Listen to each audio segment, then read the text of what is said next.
চৌদিশে এতিয়া ৰঙালীৰ ৰং। নমস্কাৰ, এতিয়া বাতৰিলৈ আপোনাক স্বাগতম। ষ্টুডিঅ'ত মই প্ৰাঞ্জল। আজিৰে পৰা আৰম্ভ হৈছে অসমীয়াৰ বাপতি সাহোন ৰঙালী বিহু। গৰু বিহুৰ লগে লগে আৰম্ভ হৈছে ৰঙালী বিহুৰ আনন্দ উল্লাস। ৰাজ্যৰ বিভিন্ন প্ৰান্তত আজিৰে পৰা আৰম্ভ হৈছে মুকলি বিহু। হুঁচৰি বিহু নামৰ শব্দত মুখৰিত হৈছে অসমৰ আকাশ বতাহ। ৰাজ্যৰ ইমূৰৰ পৰা সিমূৰলৈ কেৱল উৎসাহপূৰ্ণ পৰিৱেশ দেখা গৈছে। আনন্দৰ লহৰ উঠিছে চৌদিশে। সকলো অশুভ শক্তি নাশ হওক এই বিহুৰ বতৰত, সেয়াই কামনা কৰিছে প্ৰত্যেকজন অসমীয়াই। অসমৰ ইমূৰৰ পৰা সিমূৰলৈ আমি পোনপটীয়া সম্প্ৰচাৰ দেখুৱাই আছোঁ। ক'ৰবাত মুকলি বিহু আৰু ক'ৰবাত আকৌ মঞ্চ বিহুৰ আয়োজন কৰা হৈছে। ক'ৰবাত আজি পুৱাৰ ভাগতেই সকলো একেলগে ওলাই সমজুৱাভাৱে বিহু হুঁচৰি মৰাও পৰিলক্ষিত হ'ল। পুৱাৰ ভাগতে প্ৰথমে গৰুক গা ধুৱালে আৰু গৰুৰ শ্ৰীবৃদ্ধি কামনা কৰিলে।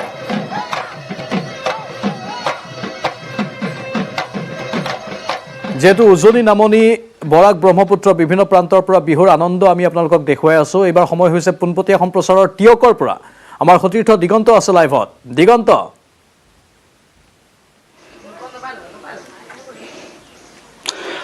প্ৰাঞ্জল, প্ৰথমতে আপোনাৰ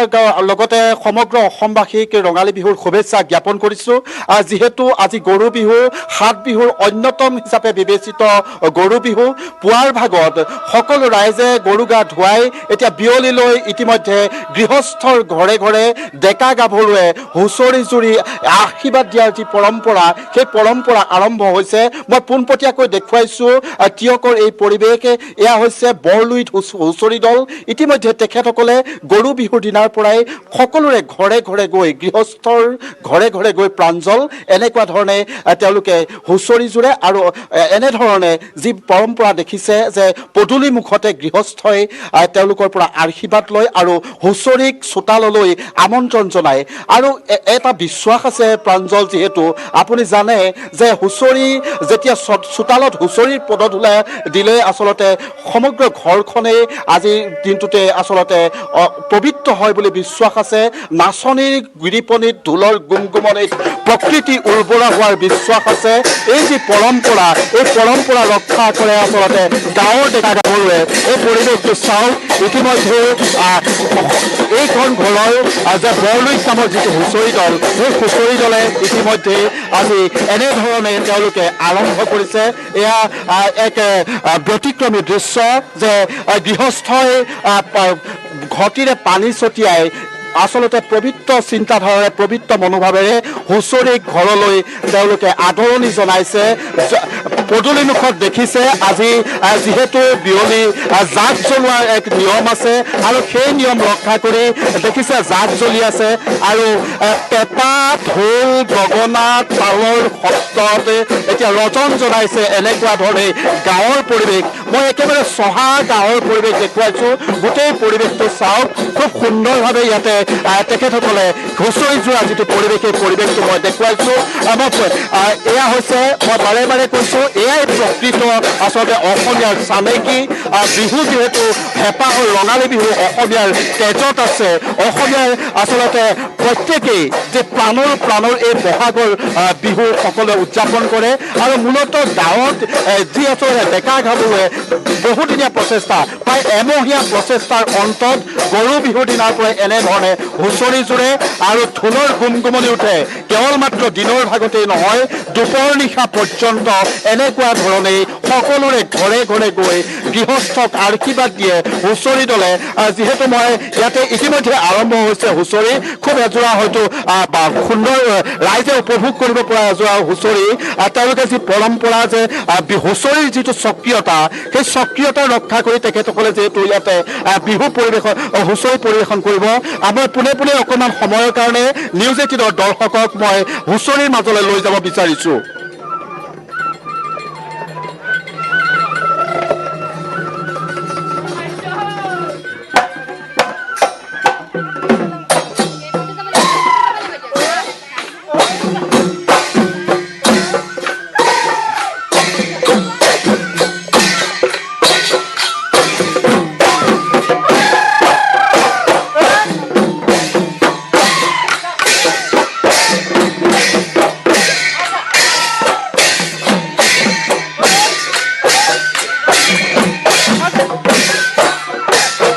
ধন্যবাদ দিগন্ত ইয়াতীয়কৰ পৰা আমি পোনপটীয়া সম্প্ৰচাৰ দেখুৱালোঁ ৰঙালীৰ ৰং এনেধৰণে বিয়পি পৰিছে সৰ্বত্ৰ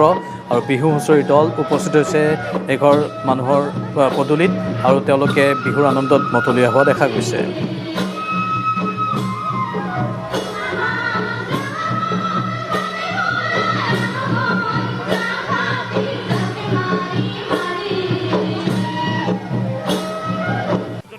ডক্টৰ অমৰজ্যোতি চৌধুৰীয়ে কিছু ব্যতিক্ৰমী কথা কৈছিল যদি আমি তেওঁ ইফালে বিহুৰ দিনা বিশ্বনাথ চাৰিআলিত এক অঘটন সংঘটিত হৈছে ঘিলাধাৰী নদীত সলিল সমাধি ঘটিছে 3জনৰ নদীত গা ধুবলৈ গৈছিল 5জন যুৱক বৰ্তমানে সন্ধান নাই আন 2জনৰ মৃত ভাৰ্গৱ মন্ত্ৰী অকন্যা মন্ত্ৰী আৰু বিকাশ সন্ধানহীন 2জনক বিচাৰি অভিযান অব্যাহত ৰখা হৈছে একে দিনতে দুটাকৈ দুৰ্ঘটনা সংঘটিত হোৱাৰ খবৰ ইতিমধ্যে আমাৰ সতীৰ্থ তুষাৰে পূৰ্বৰ বাতৰিত জনাইছিল এটা ঘটনা সংঘটিত হৈছে গা ধুবলৈ গৈছিল 5জন যুৱক তাৰে 3জন যুৱকৰ সলিল সমাধি ঘটিছে তাৰ বিপৰীতে আজি দুপৰীয়া ভাগত এগৰাকী ভগ্নী আৰু এগৰাকী জ্যেষ্ঠ ভাতৃ গৈছিল গৰুক গা ধুৱাবলৈ তেতিয়াই তেওঁলোকো সলিল সমাধিৰ সন্মুখীন হ'বলগীয়া হৈছে মৃত্যুমুখত পৰিছে মুঠতে দুটাকৈ দুৰ্ঘটনা আমাৰ সতীৰ্থ তুষাৰ হাজৰিকা আছে লাইভত তুষাৰ পোনপটীয়া সম্প্ৰচাৰত গৈছো অত্যন্ত দুৰ্ভাগ্যজনক ঘটনা সংঘটিত হৈছে এই ঘিলাধাৰী নদীত হয় প্ৰাঞ্জল আজি এই গৰু বিহুৰ দিনাই এটা আচলতে দুৰ্ভাগ্যজনক ঘটনা এই বিশ্বনাথ আৰু চতিয়া অঞ্চলত এইটো সংঘটিত হৈছে আৰু ইতিমধ্যে আমি উল্লেখ কৰিছিলোঁ যে 3জন যুৱক সন্ধানহীন হৈ আছিলে আৰু দুগৰাকীৰ মৃতদেহ পোৱা গৈছিলে কিন্তু এই মুহূৰ্তত আমি ব্ৰেকিং নিউজটো দিব বিচাৰোঁ যে 3জন সন্ধানহীন হৈ আছিলে সেই সন্ধানহীন হৈ থকা 3জনে আচলতে এয়া তেওঁলোকৰ মৃতদেহ ইয়াত পোৱা গৈছে স্থানীয় ৰাইজে নিজাববীয়াকৈ তেওঁলোকৰ মৃতদেহ ইয়াত উদ্ধাৰ কৰিলে কাৰণ NDRF আৰু SDRFৰ লোক আহি ইয়াত উপস্থিত হবহাত কিছু পলম হ'ল আৰু দেখুৱাইছোঁ ইয়াত আত্মীয় এনেদৰে শোকত ভাগি পৰিছে এই আত্মীয় আৰু আচলতে এক দুৰ্ভাগ্যজনক ঘটনা আচলতে সকলোৱে বিহুৰ দিনা উৎসাহ উদ্দীপনাৰ মাজত থকাৰ সময়তে আচলতে এই দুৰ্ভাগ্যজনক ঘটনাটো যেতিয়া গম পালে সকলো স্থানীয় ৰাইজ ইয়ালৈ ওলাই আহিছে আহি পেলাই আচলতে উদ্ধাৰ অভিযানত তেওঁলোকে অংশগ্ৰহণ কৰিছিলে 3জন যুৱকক তেওঁলোকে নদীত বিচাৰি উদ্ধাৰ চলাইছিলে অৱশেষত এই 3জন যুৱকৰে মৃতদেহ এই মুহূৰ্তত উদ্ধাৰ হৈছে আৰু ইয়াত আৰক্ষী আছে চতিয়া আৰক্ষী বিশ্বনাথ চাৰিআলি আৰক্ষী থানা দুইখন আৰক্ষী থানাৰ আৰক্ষী আছে আৰু ইতিমধ্যে তেওঁলোকৰ মৃতদেহ ইয়াত উদ্ধাৰ হৈছে মই ইয়াত কথা পাতিব যত্ন কৰিম কিছু ইয়াত তেওঁলোকৰ আচলতে যি সহযোগী আছে তেওঁ সহযোগী কেইগৰাকী মানুহ আছে মই কথা পাতিবলৈ চেষ্টা কৰিম আপুনি উদ্ধাৰ কৰিলে নেকি এইফালে কি ক'ব কেনেধৰণে উদ্ধাৰ কৰিলে কেনেকৈ নহয় মানে তলত মই পানীৰ তলত সোমালো তলত মই যে ওলালো ইহঁতক কেইজন উদ্ধাৰ কৰিছে 2জন 3জন আছে 3জন ওলাইছো এইটো ওলাইছো আৰু কি কৰিবা কওকচোন মই আচলতে 3জন যুৱককে এই কেইগৰাকী ব্যক্তিয়ে স্থানীয় ব্যক্তিয়ে আচলতে ইয়াত তেওঁলোকক উদ্ধাৰ কৰিলে উদ্ধাৰ কৰাৰ পিছতে এতিয়া আৰক্ষীয়ে তেওঁলোকৰ যি মৃতদেহ মৰণোত্তৰ পৰীক্ষাৰ বাবে তেওঁলোকে পঠোৱাৰ ইয়াত ব্যৱস্থা ইয়াত যোজা চলাইছে আৰু আপোনাৰ কাষলৈ আহিছোঁ 3গৰাকী যুৱকৰ মৃতদেহ উদ্ধাৰ হৈছে আপোনালোকৰ অঞ্চলত কি ক'ব কি ক'ম আৰু এইটো মৰ্মান্তিক ঘটনা এইটো দুখৰ বিষয় সকলো ৰাইজে দুখ পাইছে তেনেকুৱা ধৰণৰ কথা কি ক'ম হয় আচলতে ইয়াত ৰাইজ দুখিত হৈ আছে আৰু সকলোৱে আজি বিহুৰ দিনাই আচলতে এনেকুৱা ধৰণৰ ঘটনা পোহৰলৈ অহাৰ পিছতে সকলো আচলতে ইয়াত এয়া দুখত ভাগি পৰিছে আৰু যি 3টা পৰিয়ালৰ যুৱকৰ ইয়াত মৃত্যু হৈছে 3টা পৰিয়ালৰ লোকে আচলতে ইয়াত উপস্থিত আছে আৰু তেওঁলোকৰ আচলতে শোকত ভাগি পৰিছে আৰু এই মুহূৰ্তত ব্ৰেকিং নিউজটো হৈছে যে যি 3গৰাকী যুৱক সন্ধানহীন হৈ আছিল বুলি আমি নিউজ 18ৰ দৰ্শকসকলক জনাইছিলোঁ সেই 3জনৰ যুৱকৰ মৃতদেহ ইতিমধ্যে ইয়াত যি স্থানীয় লোক আছে স্থানীয় লোকে ইয়াত তেওঁলোকৰ মৃতদেহ উদ্ধাৰ কৰিছে আৰু এই দৃশ্য আমি দেখুৱাই আছোঁ এয়া শোকত ভাগি পৰিছে তেওঁলোকৰ যি আত্মীয় স্বজন আছে এই শোকত ভাগি পৰিছে আৰু ক'ব লাগিব যে বিহুৰ দিনা 3জন যুৱক আহিছিলে নদীত গা ধুবলৈ আৰু তাৰ পিছতে এই অঘটন ঘটিল এই ঘিলাধাৰী নদীত আৰু আমি আগতে উল্লেখ কৰিছোঁ যে 2টা পৃথক ঘটনা ইয়াত সংঘটিত হৈছে এটা ককায়েক আৰু ভনীয়েক যি গৰু নোৱাবলৈ আহিছিলে সেই মুহূৰ্তত তেওঁলোকৰ সলিল সমাধি ঘটিছিলে তেওঁলোকৰ মৃতদেহ ইতিমধ্যে পূৰ্বে উদ্ধাৰ কৰা হৈছে ইয়াৰ পিছতে 3গৰাকী যুৱকে একেখন নদীতে গা ধুবলৈ আহিছিলে তাৰ পিছতে সেই 3গৰাকী যুৱক সন্ধানহীন হৈ পৰিছিলে আৰু NDRF SDRF অহা কিছু পলম হোৱাৰ বাবে স্থানীয় ৰাইজে নিজে নাও ৰছী লৈ নদীত নামি পৰিছিলে আমি ইতিমধ্যে সেই দৃশ্য নিউজ 18ৰ দৰ্শকসকলক দেখুৱাইছিলোঁ আৰু ইয়াৰ পিছতে এই মুহূৰ্তত সেই 3গৰাকী যুৱকক উদ্ধাৰ কৰিবলৈ সক্ষম হৈছে স্থানীয় ৰাইজ আৰু এই মুহূৰ্তত সেই 3গৰাকী যুৱকৰ মৃতদেহ মৰণোত্তৰ পৰীক্ষাৰ বাবে প্ৰেৰণৰ বাবে আৰক্ষীয়ে যোজা চলাইছে প্ৰাঞ্জল। অত্যন্ত দুৰ্ভাগ্যজনক তুষাৰ হাজৰিকা শোকাবহ ঘটনা সংঘটিত হৈছে 5জনকৈ লোকৰ মৃত্যু হৈছে একেদিনেই যিহেতু সকলো ৰঙালী ৰঙত ৰঙীন হৈ আছিল তাৰ মাজতে এই দুখজনক ঘটনাটো সংঘটিত হৈছে বিশ্বনাথত ঘিলাধাৰী নৈৰ পাৰৰ পৰা পোনপটীয়া সম্প্ৰচাৰ আমি দেখুৱাই আছোঁ তুষাৰ নৈৰ সুত আছে কিন্তু ক'ৰবাত বালি ওলাই থকাও আমি দেখিবলৈ পাইছোঁ কিন্তু তাৰ পাছতো য'ত দ তাতেই সাঁতোৰ শিকিবলৈ গৈছিল এই যুৱক তিনিজনে হেল্ল' হয় প্ৰাঞ্জল আচলতে নদীখনৰ ঠায়ে ঠায়ে কিছু বাম আছে কিছু ঠায়ে ঠায়ে দ আছে কাৰণ ইয়াত ৰাষ্ট্ৰীয় ঘাইপথ নিৰ্মাণৰ কাম চলি আছে আৰু তাৰ বাবে এই নদীৰ পৰা মাটি নিয়া হৈছে বালি নিয়া হৈছে সেয়েহে ঠায়ে ঠায়ে নদীখন বাম অৱস্থাত আছে আৰু ঠায়ে ঠায়ে নদীখন দ অৱস্থাত আছে আৰু সেয়েহে যি ঠাইত পানী জমা হৈ আছিল সেই ঠাইতে আচলতে এই তিনিজন যুৱকে তেওঁলোকে সাঁতুৰিছিল আৰু সেই মুহূৰ্ততে অঘটনটো সংঘটিত হৈছিল আৰু ইয়াৰ পিছৰ পৰিৱেশ সেয়া আমি দৃশ্য দেখুৱাই আছে মোৰ সহযোগী তপনে এই মুহূৰ্তত তিনিওগৰাকী যুৱকৰ আচলতে মৃতদেহ উদ্ধাৰ হৈছে আৰু ইয়াত আৰক্ষী আছে আৰক্ষীৰ লগতো আমি কথা পাতিবলৈ কিছু চেষ্টা কৰিম আৰু এই মুহূৰ্তত আচলতে যিসকল পৰিয়ালৰ লোক আছে পৰিয়ালৰ লোকসকল ইয়াত ভাগি পৰিছে আৰু ইয়াত আচলতে স্থানীয় যিসকল লোক আছিলে স্থানীয় লোকসকলো আচলতে আহি উপস্থিত হৈছিলে আজি বিহুৰ বতৰত আৰু ইয়াত চতিয়া আৰক্ষী থানাৰ যিগৰাকী ভাৰপ্ৰাপ্ত বিষয়া তেখেত আছে মই আপোনাৰ পৰা জানিবলৈ চেষ্টা কৰিম ইতিমধ্যে তিনিওগৰাকী মৃতদেহ উদ্ধাৰ হৈছে কি ক'ব এই মুহূৰ্তত কি জনাব নিউজ 18 দৰ্শকসকলক মৰ্মান্তিক দুখৰ ঘটনা আজি বিহুৰ দিনাখন এনেকুৱা এটা ঘটনা আমি কেতিয়াও আশা কৰা নাছিলোঁ আমি মৃতকৰ পৰিয়াললৈ সমবেদনা জ্ঞাপন কৰিছোঁ নামকেইটা জনাব নেকি এই মুহূৰ্তত কি আছিলে হয় এই মুহূৰ্তত আচলতে তেখেত ব্যস্ত আছে আৰু আমি দৃশ্য দেখুৱাৰ কাৰণে চেষ্টা চলাম ইয়াত এয়া আচলতে যিসকল স্থানীয় লোক আছে স্থানীয় লোকো আহি পেলাই ইয়াত উপস্থিত হৈছে আৰু মই ইয়াৰ স্থানীয় লোকৰ লগত কথা পাতিবলৈ চেষ্টা মই আপোনাৰ কাষলৈ আহিছোঁ এক মৰ্মান্তিক ঘটনা সংঘটিত হৈছে আপোনালোকৰ অঞ্চলত আজি বিহুৰ দিনাই বহুত দুখ লগা বিষয় আৰু আমি ক'বলৈ একো ভাষাই নাই আচলতে গোটেইকেইজন লগৰ ভাইটিও আছে লগৰ হয় ল'ৰা হয় ক'বলৈ এতিয়া একো মানে হেৰি কৰোঁ হয় আচলতে সকলো শোকত আচলতে ভাগি পৰি আছে নিজৰ ভাতৃ নিজৰ বন্ধুক হেৰুৱাইছে কোনোবাই যদি নিজৰ পুত্ৰক হেৰুৱাইছে গতিকে সকলো ইয়াত ভাগি পৰিছে আৰু ইতিমধ্যে আমি জনাইছোঁৱেই যে তিনিওজনৰ মৃতদেহ ইয়াত উদ্ধাৰ হৈছে আৰু আৰক্ষীয়ে এতিয়া মৰণোত্তৰ পৰীক্ষাৰ বাবে তিনিওজনৰ মৃতদেহ প্ৰেৰণ কৰাৰ বাবে ইয়াত আচলতে তেওঁলোকে যোজা চলাই আছে প্ৰাঞ্জল তুষাৰ চিন্তনীয় কথাটো হ'ল যে যেতিয়া এই দুৰ্ঘটনাটো সংঘটিত হ'ল তাৰ পাছত স্থানীয় লোকসকল নিজে জঁপিয়াই পৰিব লগা হ'ল তাত SDRFৰ লোক কোনো উপস্থিত নহ'ল যদিও আৰক্ষী উপস্থিত হ'ল আৰক্ষী কিন্তু সেই সময়ত তেওঁলোকে পানীত নামি ব্যৱস্থা গ্ৰহণ কৰিব পৰা অৱস্থাত নাই কাৰণ তেওঁলোকৰ সেইটো প্ৰফেশ্যন নহয় কিন্তু যিসকলৰ প্ৰফেশ্যন SDRF NDRF তেওঁলোক আহি পাব লাগিছিল সময়মতে আহি নাপালে কিন্তু হয় প্ৰাঞ্জল আচলতে NDRF আৰু SDRF আহি পাব লাগিছিলে কিন্তু NDRF আৰু SDRF আহি নাপোৱাৰ বাবে আচলতে স্থানীয় লোকসকলে নিজাববীয়াকৈ এই যুৱক তিনিজনক উদ্ধাৰ কৰিবলৈ বাধ্য হ'ল নাও লৈয়ে হওক বা ৰছী বান্ধি কঁকালত ৰছী বান্ধি নদীত নামিয়ে হওক এই যুৱক তিনিজনক তেওঁলোকে উদ্ধাৰ কৰিবলৈ বাধ্য হৈছে কাৰণ তেওঁলোকৰ নিজৰ আপোন এই নদীত আচলতে সন্ধানহীন হৈছিলে আৰু NDRF SDRF বাহিনী আহি পাবলৈ হয়তো আৰু 2-3 ঘণ্টা লাগিল হয় তেতিয়া হয়তো আন্ধাৰ হৈ গ'লহেঁতেন আজি তেওঁলোকক বিচাৰি পোৱা নগ'ল হয় সেয়েহে আচলতে স্থানীয় ৰাইজে নিজাববীয়াকৈ এই তেওঁলোকে নিজাববীয়াকৈ চেষ্টা চলালে এই যুৱক তিনিজনক ইতিমধ্যে উদ্ধাৰ কৰিলে আৰু আচলতে NDRF SDRF বাহিনী কিন্তু সঁচাকৈ তেওঁলোক আহি উপস্থিত হ'ব লাগিছিল এই মুহূৰ্তলৈকে কিন্তু এতিয়ালৈকে তেওঁলোক কিন্তু উপস্থিত হোৱা নাই সেইটো আচলতে এক দুৰ্ভাগ্যজনক ঘটনা কিন্তু তাৰ পিছতো কিন্তু স্থানীয় ৰাইজ ৰখি নাথাকিলে তেওঁলোকে নিজাববীয়াকৈ এই মুহূৰ্তত এই যুৱক তিনিজনক উদ্ধাৰ কৰিলে প্ৰাঞ্জল তুষাৰ মৃত্যু হোৱা যুৱক তিনিজনৰ আনুমানিক বয়স কিমানমান হ'ব পাৰে লগতে আজি পুৱাৰ ভাগত যিটো অঘটন সংঘটিত হৈছিল এগৰাকী ভাতৃ আৰু ভগ্নীৰ মৃত্যু হৈছিল তেওঁলোকৰ বয়স কিমান আছিল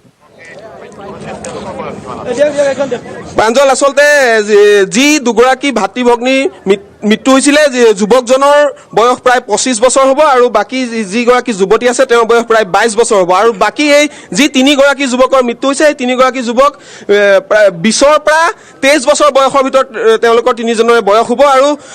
ইয়াৰ পিছতে এতিয়া আমি এই দৃশ্য এয়া দেখুৱাই আছোঁ প্ৰাঞ্জল যে স্থানীয় সকলো লোক আহি ইয়াত উপস্থিত হৈছে সকলোৱে আচলতে দুখত ভাগি পৰিছে আজি গৰু বিহুৰ দিনা সকলোৱে আচলতে ইয়াত তেওঁলোকে উৎসাহ উদ্দীপনাৰ মাজেৰে বিহু পালন কৰিছিলে এই বিশ্বনাথ আৰু চতিয়া অঞ্চলত আৰু মই এটা কথা উল্লেখ কৰোঁ এই নদীখনেই হৈছে বিশ্বনাথ আৰু চতিয়া আৰক্ষী থানাৰ মাজৰ নদী এই নদীখনে 2খন থানাক বিভক্ত কৰিছে আৰু এই থানাখনৰ মাজতে আচলতে এই নদীখনৰ যি 2খন থানাৰ মাজৰ যি নদী সেই নদীখনতে এই শোকাকুল যি ঘটনা সেই শোকাকুল ঘটনা ইয়াত সংঘটিত হ'ল আৰু ইয়াৰ পিছৰ পৰিৱেশ এয়া আমি দেখুৱাই আছোঁ মোৰ সহযোগী তপনে দেখুৱাই আছে প্ৰতিখন গাঁৱৰ পৰা চতিয়াই হওক বিশ্বনাথ চাৰিআলি হওক প্ৰতিখন গাঁৱৰ পৰা লোক আহি ইয়াত উপস্থিত হৈছে কাৰণ 5জনকৈ লোকৰ মৃত্যু হৈছে এইটো এটা সহজ কথা নহয় একেদিনাই একেখন নদীত দুটা ঘটনা সংঘটিত হৈছে আৰু আচলতে কালে তেওঁলোকক মাতি আনিছে বুলি ক'ব লাগিব আৰু 5জনকৈ লোকৰ ইয়াত মৃত্যু হৈছে আৰু ইয়াৰ পিছতে এতিয়া দেখিবলৈ পোৱা গৈছে এক শোকাকুল পৰিৱেশ আৰু এই মুহূৰ্তত মই জনাইছোঁ এই পূৰ্বে যে মৰণোত্তৰ পৰীক্ষাৰ বাবে আৰক্ষীয়ে ইয়াত যুঁজা চলাই আছে প্ৰাঞ্জল তুষাৰ এই ঘিলাধাৰী নদীখনত পূৰ্বেও এনে অঘটন সংঘটিত হৈছিল নেকি প্ৰাঞ্জল ঘিলাধাৰী নদীত পূৰ্বে এনেকুৱা অঘটন পূৰ্বে সংঘটিত হৈছে প্ৰায়ে ইয়াত মাছ মাৰিবলৈ অহা বা সাঁতুৰিবলৈ অহা কেইবাজনো যুৱক বা যুৱতীৰ ইতিমধ্যে ইয়াত মৃত্যু হৈছে পূৰ্বেও আৰু আজিও এক অনুৰূপ ঘটনা সংঘটিত হৈছে কিন্তু আজি বিহুৰ দিনাই যে এই ঘটনা সংঘটিত হয় তাক লৈ আচলতে ৰাইজৰ যি উৎসাহ উদ্দীপনা বিহুক লৈ আছিলে অঞ্চলটোত সেই উৎসাহ উদ্দীপনা নাইকিয়া হৈ পৰিছে আৰু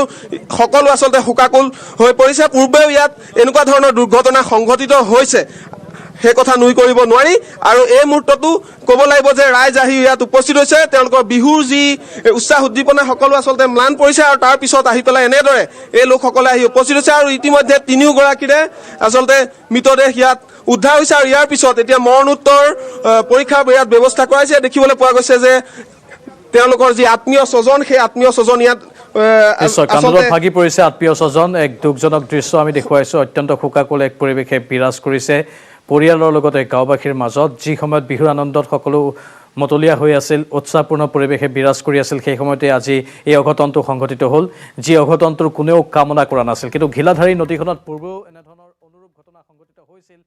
দ্বাদশ শ্ৰেণীৰ পৰীক্ষাও 4 মে'ৰ পৰা 14 জুনলৈ পৰীক্ষাৰ সূচী আছিল 1 জুনত পৰীক্ষাক লৈ পুনৰ হ'ব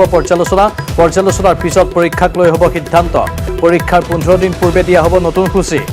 CBSEৰ 10ম শ্ৰেণীৰ পৰীক্ষা বাতিল কৰা হৈছে লগতে পিছুৱাই দিয়া হৈছে CBSEৰ দ্বাদশ শ্ৰেণীৰ পৰীক্ষাও 4 মে'ৰ পৰা 14 জুনলৈ পৰীক্ষাৰ সূচী আছিল 1 জুনত পৰীক্ষাক লৈ পুনৰ হ'ব পৰ্যালোচনা এই পৰ্যালোচনাৰ পিছত পৰীক্ষাক লৈ হ'ব সিদ্ধান্ত পৰীক্ষাৰ 15 দিন পূৰ্বে দিয়া হ'ব নতুন সূচী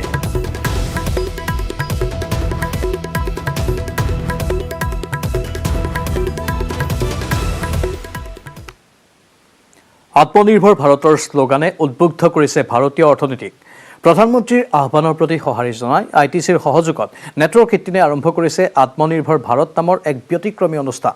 যি অনুষ্ঠানত আপোনালোকে দেখিব এগৰাকী কমাৰৰ ব্যতিক্ৰমী প্ৰচেষ্টা যিজন কমাৰে নিৰ্মাণ কৰিছে বিনা বিদ্যুতেৰে চলা এটা ৰেফ্ৰিজাৰেটৰ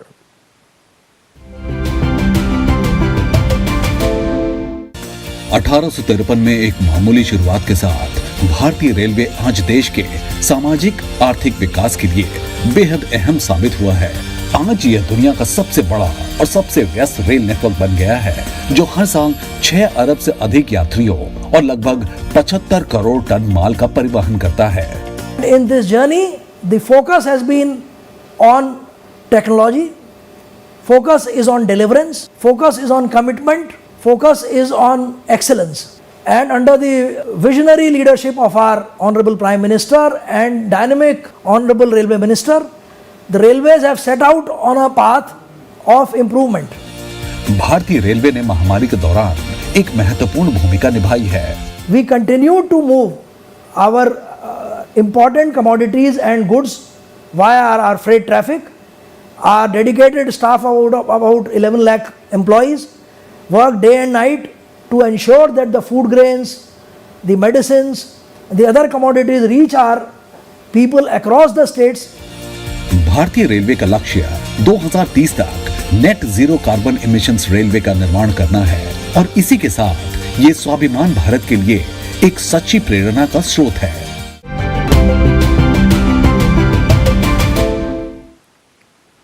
ভাৰতত এতিয়া কৰোনাৰ ভয়াবহ সংক্ৰমণ ঘটিছে এদিনতে 1000 ঘৰ অতিক্ৰম কৰিছে মৃতকৰ সংখ্যাই 24 ঘণ্টাত 1027 জন আক্ৰান্তৰ মৃত্যু হৈছে দেশত 1,84,372 জন লোক নতুনকৈ আক্ৰান্ত হৈছে বৰ্তমান মুঠ আক্ৰান্তৰ সংখ্যা 13,65,704 জন মঙলবাৰে সুস্থ হৈ ঘৰলৈ উভতিছে 82,339 জন ভাৰতত কৰোনাৰ এয়া ভয়াৱহ সংক্ৰমণৰ খবৰ এদিনতে 1000ৰ ঘৰ অতিক্ৰম কৰিছে মৃতকৰ সংখ্যাই 24 ঘণ্টাত 1027 জন আক্ৰান্তৰ মৃত্যু হৈছে দেশত 1,84,372 জন লোক নতুনকৈ আক্ৰান্ত হৈছে বৰ্তমান মুঠ আক্ৰান্তৰ সংখ্যা 13,65,704 জন মঙলবাৰে সুস্থ হৈ ঘৰলৈ উভতিছে 82,339 জন